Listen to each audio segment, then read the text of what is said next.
সম্প্রতি যে বিতর্কিত নির্বাচনটি হলো তার প্রেক্ষিতে আজকে সংসদ সদস্যরা শপথ গ্রহণ করলেন। আমি গতকালই বলেছিলাম যে এই শপথ গ্রহণকে কেন্দ্র করে কিছু সংকট দেখা দিয়েছে এবং আজকে সেটা দেখা গেল।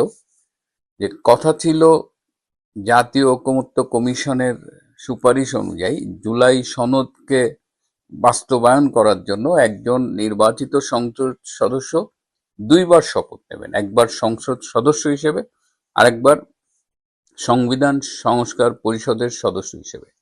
কিন্তু শেষ মুহূর্তে বিএনপি জানিয়ে দিয়েছে যে তারা শুধুমাত্র সংসদ সদস্য হিসেবে শপথ গ্রহণ করবেন, সংবিধান সংস্কার পরিষদের সদস্য হিসেবে করবেন না।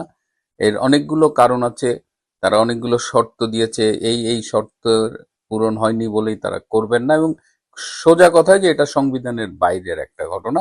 এবং আমি গতকালই বলেছিলাম যে এটা আলী রিয়াজ রীতিমতো ধমক দিয়ে বিএনপি সহ অনেক দলকে ধমক দিয়ে চাপিয়ে রেখে এই জুলাই সনদকে জোর করে তৈরি করেছেন। গণভোটের যে হ্যাঁ না, এখানে অনেক রকমের জটিলতা, অনেকটা বলা যায় যে স্বৈরাচারী কায়দায় এই আলী রিয়াজ করেছেন এবং তিনি কথায় কথায় ভয় দেখিয়েছেন যে তিনি একটা প্রভাবশালী দেশ থেকে এসেছেন, সেই দেশের গোয়েন্দা সংস্থার ভয় দেখিয়েছেন। তো আলটিমেটলি বিএনপি মাটি কামড়ে পড়েছিল যে নির্বাচনটা হোক, ক্ষমতা তাদের হাতে আসুক, তারপরে তারা দেখবে। এবং তারা, আমার ধারণা যে তারা তাদের যেহেতু তাদের 2/3 মেজরিটি আছে, তারা সংবিধান সংশোধন করতে চাইলে এমনিই করতে পারে, এর জন্য সংবিধান সংস্কার পরিষদ এটার দরকার নাই। কিন্তু কথা হলো যে যেহেতু বিএনপি সংবিধান সংস্কার পরিষদের সদস্য হিসেবে শপথ গ্রহণ করেনি, সেহেতু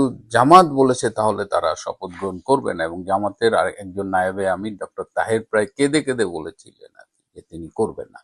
কিন্তু জামাতের অবস্থা থেকে তখন অনেকেই বলেছে যে জামাতের যেসব এমপি হচ্ছে তাদের অনেকের ওয়ার্ড কমিশনার হওয়ার যোগ্যতা নাই, তারা এই পাতানো নির্বাচনে এমপি হয়েছে, তারা সংসদ সদস্য হিসেবে শপথ গ্রহণ করবে না মানে।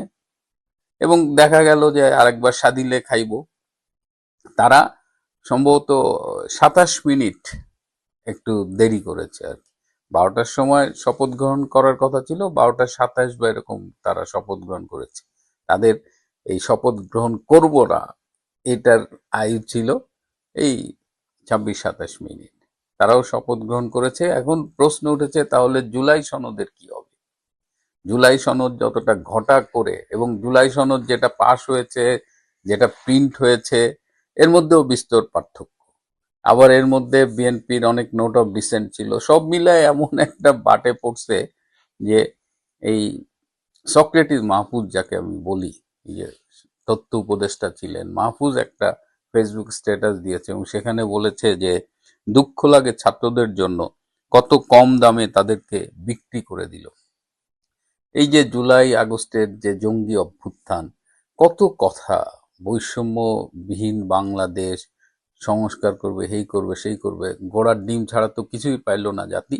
আর একটা প্রহসনের নির্বাচন পাইলাম, সেই নির্বাচন নিয়ে, সেই নির্বাচন বাতিলের দাবিতে প্রহসনের সংসদ নির্বাচন এবং গণভোট বাতিল করে নির্দলীয় নিরপেক্ষ তত্ত্বাবধায়ক সরকারের অধীনে নির্বাচন দাবি করে 551 জন পেশাজীবী একটি বিবৃতি দিয়েছেন। সেখানে ছিলেন চিকিৎসক, সেখানে ছিলেন বিশ্ববিদ্যালয় এবং অন্য শিক্ষা প্রতিষ্ঠানের শিক্ষক, সেখানে ছিলেন সাংবাদিক এবং আইনজীবীরা। তো যাই হোক, বাস্তবতা হলো শপথ গ্রহণ হয়েছে এবং বিকেলে মন্ত্রী পরিষদ ঘোষিত হয়েছে। এই মন্ত্রী পরিষদ নিয়ে আবার সবচেয়ে বড় সারপ্রাইজ ছিল এখানে বিএনপির মন্ত্রী পরিষদের টেকনোক্র্যাট কোঠায় পররাষ্ট্রমন্ত্রী হয়েছেন ডক্টর খলিলুর রহমান, যিনি ডক্টর ইউনূসের সময় জাতীয় নিরাপত্তা উপদেষ্টা ছিলেন। এইটা কোনো হিসাবেই মেলে না। অথচ আমার একটা সূত্র আছে, যে আপনারা জানেন যে আমি বিভিন্ন সময় ডক্টর খলিলের বিভিন্ন নিউজ বলতাম এবং এটা আমি আমার সূত্রের মাধ্যমে পেতাম। ডক্টর খলিল ব্যক্তিগত আলোচনায় অনেক সময় বলেছেন যে সুযোগ পেলে পররাষ্ট্র মন্ত্রণালয়টা একটু গুছিয়ে নিতাম, তহিদ সাহেব তো পারছেন না। তার কিন্তু অনেকদিন ধরেই তিনি ব্যক্তিগত আলাপে এগুলো বলতেন এবং তিনি ডক্টর ইউনূস প্রশাসনের সম্ভবত একমাত্র ব্যক্তি বা দু একজন হাতে গোনা যারা আছে যারা আমেরিকা এবং ভারত দুজনের কাছেই গ্রহণযোগ্য ছিল। আপনাদের খেয়াল আছে কিনা গত নভেম্বরে যে কলম্বো সিকিউরিটি কনক্লেভের যে মিটিং হয়েছিল দিল্লিতে, সেখানে ডক্টর খলিল গিয়েছিলেন এবং এই কনক্লেভের মিটিংয়ে তিনি সভাপতিত্বও করেছিলেন। সেখানে কিন্তু অজিত দোভালের সাথে এবং সার্জিও গারের সাথে ডক্টর খলিলের গোপন একান্ত বৈঠক হয়েছিল। সো ডক্টর খলিল বরাবরই ভারতের সাথে যোগাযোগ রাখতেন, আবার এদিকে আমেরিকার সাথে তো তার যোগাযোগ আছেই। তো স্বভাবতই ডক্টর খলিলকে তারেক রহমান বেছে নিয়েছেন। আরেকটা কথা আপনাদের মনে আছে যে গত বছর জুনে লন্ডনে যখন ডক্টর ইউনূস এবং তারেক রহমানের মিটিং হয়েছিল, সেই মিটিংয়েও কিন্তু খলিল গিয়েছিলেন এবং মধ্যস্থতাকারীদের অন্যতম ছিলেন ডক্টর খলিল। এবং এই ডক্টর খলিল এই কদিন আগেও বলেছেন যে আমি চলে যাব। অনেকেই কিন্তু ফেসবুকে বলেছে যে গতকাল তাকে নাকি এয়ারপোর্টে দেখা গেছে, কিন্তু আমরা যেটা জানতাম যে তিনি এই মাসটা থাকবেন এবং তিনিও বলেছিলেন যে তার একটা কাজ আছে, সেটা যদি করতে পারেন করে তারপরে যাবেন। এবং কাজটা যে এই মন্ত্রী পরিষদ সেটা তিনি তখন বলেননি। এই লন্ডন বৈঠকের মধ্য দিয়েও কিন্তু একটা আন্ডারস্ট্যান্ডিং হয়েছিল যে ডক্টর খলিল আসলে যদি বিএনপি ক্ষমতায় আসে তাহলে সেই সরকারের সাথে সে কাজ করতে চায়, যে কোনো ফর্মেই হোক সে সেই সরকারে কন্ট্রিবিউট করতে চায়, এরকম একটা আন্ডারস্ট্যান্ডিং কিন্তু তখনও হয়েছিল এবং সে অল থ্রু মেনটেইন করেছে। আমি মাঝে মধ্যে কিন্তু আমার শোতে বলেছি যে ডক্টর ইউনূস তার উপরে ক্ষুব্ধ হয়েছে, বলেছে তোমাকে আমরা একটা কাজে পাঠাই, তুমি আমার জন্য উল্টা মেসেজ নিয়ে আসো, আমার কথা বলো না, বা এরকম নানা রকমের জটিলতা। আবার এই নাহিদ ইসলাম যে এনসিপির আহ্বায়ক, তিনিও কিন্তু প্রশ্ন তুলেছেন এই সকালে শপথ গ্রহণ করে যে ডক্টর খলিল যদি মন্ত্রী হয় তার মানে কি, যে ডক্টর ইউনূসের ক্যাবিনেটের একজন একজন উপদেষ্টা তিনি পরবর্তী সরকারের মন্ত্রী হচ্ছেন, তার মানে ইউনূস সরকারের ভেতরে থেকে তিনি কোনো স্যাবোটাজ করেছেন কিনা এই প্রশ্ন উঠেছে।